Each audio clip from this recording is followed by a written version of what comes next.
Presidentes do Senado, da Câmara e da República garantem que não será aprovada a proposta que anistie Caixa 2 de campanhas eleitorais e entenda a polêmica envolvendo o projeto que permite a repatriação de recursos de parentes de políticos. Bom dia. Os presidentes da Câmara e do Senado anunciaram ao lado do presidente Michel Temer que o Congresso não vai votar propostas que anistiem o Caixa 2. Em entrevista coletiva nesse domingo, os presidentes da República, Michel Temer, do Senado Federal, Renan Calheiros, e da Câmara dos Deputados, Rodrigo Maia, disseram que vão trabalhar para impedir a tramitação no Congresso Nacional de qualquer proposta de anistia para o Caixa 2 de campanhas eleitorais. Michel Temer disse que vetaria o texto caso ele fosse aprovado. Renan garantiu que o projeto não constará na pauta do Senado. Não haverá apreciação de anistia a crime eleitoral. O projeto que reabre o prazo e aumenta a multa para quem trouxer recursos enviados indevidamente ao exterior chega à Câmara com um item polêmico. Os parentes de políticos vão poder ser beneficiados na nova etapa da repatriação. Isso ainda pode ser mudado pelos deputados. Veja agora como está a proposta. A proposta permite regularizar recursos, bens ou direitos não declarados ou declarados incorretamente, desde que tenham origem comprovadamente lícita. Isso só vale para bens não declarados até 30 de junho de 2016. O câmbio do dólar, que será utilizado como referência, é o de 30 de junho de 2016, de R$ 3,21. Os interessados terão 4 meses para aderir. O prazo começa a contar após 30 dias da publicação da nova lei no Diário Oficial da União. Para legalizar os recursos, é preciso pagar 17,5% de imposto de renda, mais 17,5% de multa, ou seja, 35% vão para os cofres públicos. Do total arrecadado com as multas, 46% ficam com estados e municípios, o restante com a União. Uma das novidades do projeto é a inclusão de contribuintes não residentes no Brasil, desde que comprovada residência fiscal em solo nacional entre 31 de dezembro de 2010 e 31 de dezembro de 2016. O contribuinte que aderir ao programa não será punido por crimes de natureza fiscal, como sonegação. A expectativa do governo é arrecadar entre 20 e 30 bilhões de reais. Na primeira etapa do programa, que terminou em outubro, as multas e os impostos renderam aos cofres públicos cerca de 47 bilhões de reais. A Comissão de Constituição e Justiça pode votar na quarta-feira a proposta que acaba com o efeito cascata nos salários do funcionalismo público. Vamos conversar sobre a agenda das comissões com o repórter da Rádio Senado, Roberto Fragoso. Bom dia, Roberto. Bom dia, André Ricardo. Exatamente, essa proposta de emenda à Constituição na pauta da Comissão de Constituição e Justiça foi apresentada pela senadora Gleice Hoffmann, do PT do Paraná, e tem o objetivo de acabar com o efeito cascata, ou seja, a vinculação automática entre os salários. Hoje, os salários do funcionalismo são limitados pelos salários dos ministros do Supremo Tribunal Federal, que está em R$ 33.700, e esse valor também serve como referência para o pagamento de agentes públicos. Os ministros do Tribunal de Contas da União e dos tribunais superiores, por exemplo, ganham 95% do salário dos ministros do Supremo. Desembargadores têm um salário limitado a 90,25% desse valor. E no Legislativo, os salários de deputados e senadores tendem a acompanhar dos ministros do Supremo, e isso também tem impacto nos estados, já que deputados estaduais e distritais têm um salário limitado a 75% do valor dos salários do Congresso, e vereadores, dependendo do tamanho da população da cidade, um valor entre 20% e 75%.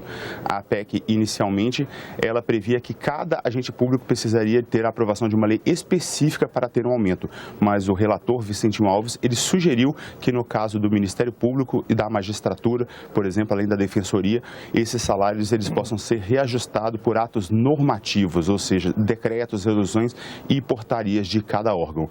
Ele também sugeriu a inclusão da categoria de delegado da Polícia Federal e de procurador estadual também nos mesmos limites de salários da magistratura, e ele considera isso uma forma de valorizar essas carreiras. Roberto, a Comissão de Meio Ambiente, Fiscalização e Controle pode votar amanhã a vinda dos ex-ministros Marcelo Calheiro, da Cultura, e Gedel Vieira Lima, da Secretaria de Governo. eles viriam falar sobre a tentativa de influência na decisão do IPHAN, é isso? Exatamente. Houve agora esse episódio envolvendo esses dois ex-ministros. Marcelo Calheira era ministro da Cultura e deixou o ministério e, em depoimento à Polícia Federal, ele declarou que o ex-ministro da Secretaria de Governo, Gedel Vieira Lima, estaria pressionando ele a fazer com que o IPHAN mudasse uma decisão sobre a construção de um prédio no Centro Histórico de Salvador, onde Gedel teria um apartamento.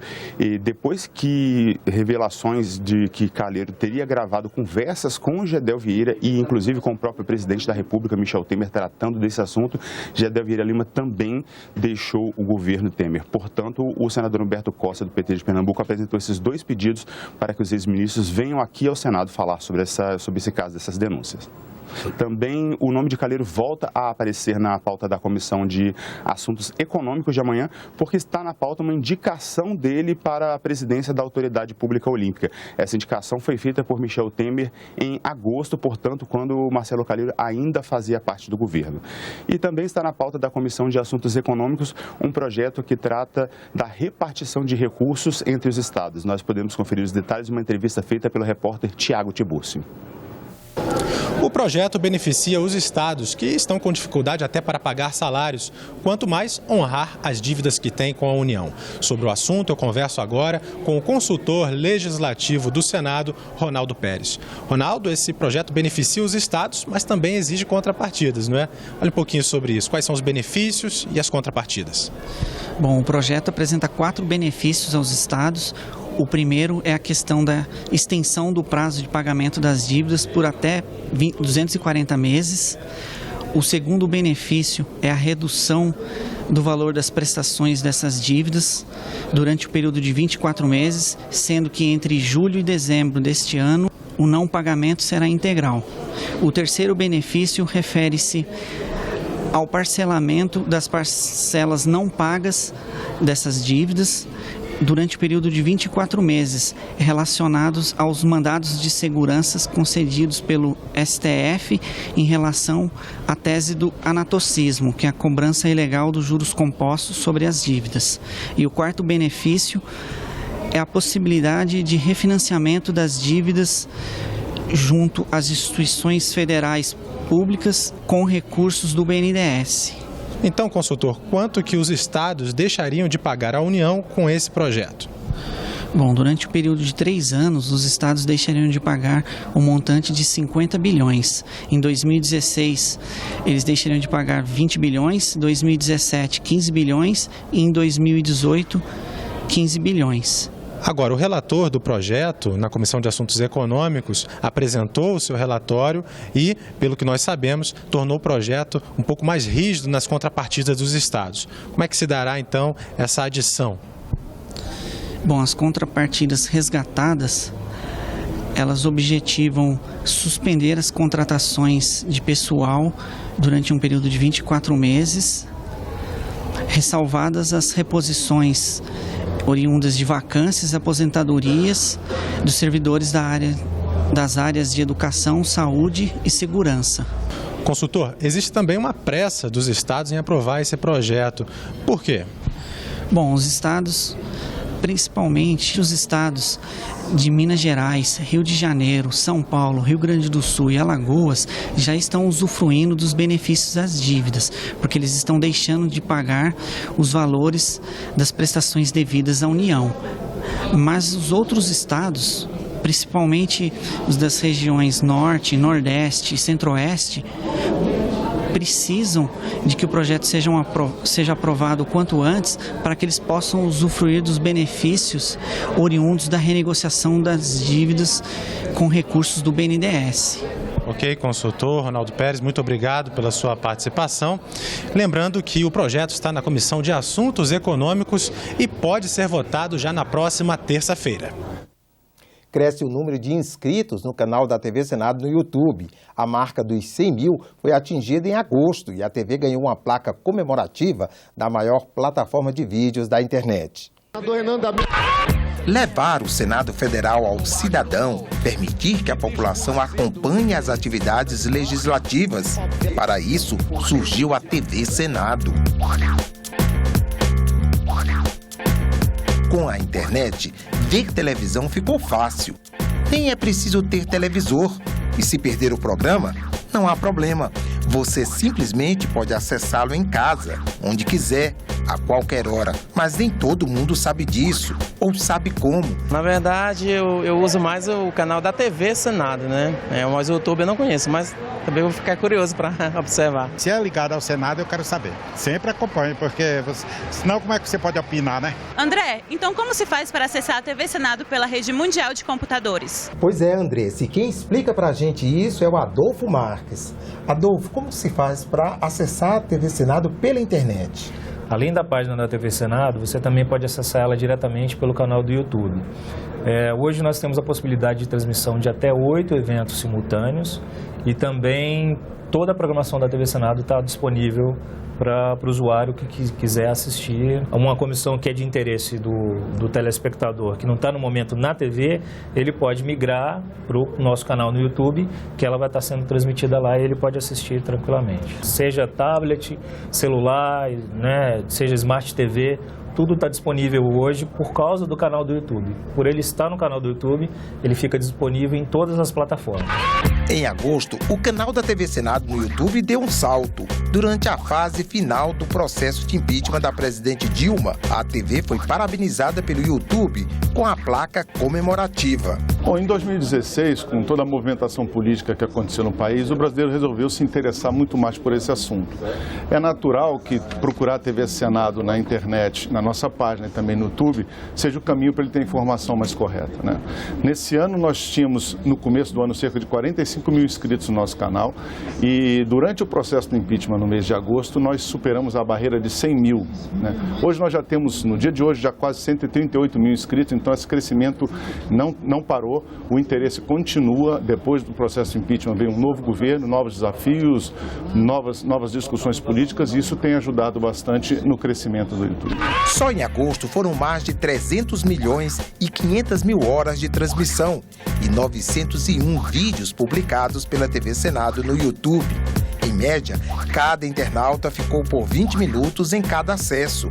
E na medida em que cresce a visibilidade e transparência, maior se torna a responsabilidade. A responsabilidade nossa é enorme enquanto uma TV pública, né? Porque nós temos que, primeiro, o nosso compromisso é a transmissão na íntegra, sem cortes e sem qualquer interferência de toda a atividade legislativa, de toda a discussão política e econômica que se trava aqui dentro do Senado. Em segundo lugar, a nossa cobertura também, sempre muito isenta, sempre muito ponderada, já resultou na publicação de 5 mil reportagens somente nesse ano no nosso canal do YouTube. Essa é uma das razões para as pessoas procurarem cada vez mais o canal do YouTube da TV Senado para se informar sobre o Brasil. As brincadeiras infantis não devem ser encaradas como simples coisas de criança. Essas atividades têm um papel muito importante no desenvolvimento dos pequenos. Saiba mais no especial Cidadania, produzido pelo Jornal do Senado. Brincar faz muito bem para as crianças. O especial Cidadania que o Jornal do Senado publica nesta terça-feira mostra que não basta cuidar da alimentação e dar as vacinas em dia. Para que bebês e crianças cresçam com saúde, eles também precisam das brincadeiras. As crianças que brincam desenvolvem autoestima, estreitam os laços com os pais e aumentam a capacidade de sentir empatia. Além disso, aprendem a lidar com os problemas, a resistir às pressões e a viver em sociedade. Em outras palavras, brincar é importante para o crescimento intelectual e para o desenvolvimento emocional. A reportagem do jornalista Rodrigo Batista também faz uma discussão sobre as vantagens e as desvantagens das brincadeiras eletrônicas, que são aqueles vídeos e joguinhos dos tablets e telefones celulares. O especial Cidadania é publicado toda terça-feira nas páginas do Jornal do Senado. Acesse www.senado.leg.br/jornal.